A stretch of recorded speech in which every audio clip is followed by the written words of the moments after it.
ایک ماں نے اپنی ساری کی ساری زندگی غیر محرموں سے پردہ کرتے ہوئے گزار دی، لیکن جو ہی اس ماں کا انتقال ہوا، اولاد نے کیا کیا، اپنی اس ماں کی کوئی ویڈیو یا تصویر سوشل میڈیا پہ ڈال دی تاکہ ساری دنیا کو یہ پتہ چل سکے کہ یہ وہ میری ماں ہے جس کا انتقال ہوا ہے۔ عورت کے جنازے کے وقت جب وہ تدفین وغیرہ کے سارے معاملات کیے جا رہے ہوتے ہیں، اس وقت عورت کا جو چہرہ ہے اسے ہر خاص و عام کو کیوں نہیں دکھایا جاتا؟ اس وقت شریعت منع کرتی ہے نا جی، وہاں تمہیں شریعت یاد آ گئی، بعد میں شریعت کدھر گئی؟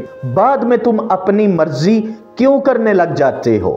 وہ ایک ماں ہو یا وہ کوئی بھی عورت ہو، اس کے انتقال کے بعد اس کی تصویر یا ویڈیو سوشل میڈیا پہ نہ ڈالیں۔ یاد رکھیے گا کہ اگر اس بیہودہ ٹرینڈ کو نہ روکا گیا تو پھر عورتوں کے جنازے لائیو سوشل میڈیا پہ دکھائے جائیں گے۔ سوشل میڈیا کا دور ہے، اس کا قطعاً یہ مطلب نہیں کہ آپ گھریلو سارے معاملات اٹھائیں اور سوشل میڈیا پہ لا کے رکھ دیں۔ ایسا نہ کریں، کچھ خدا کا خوف کریں۔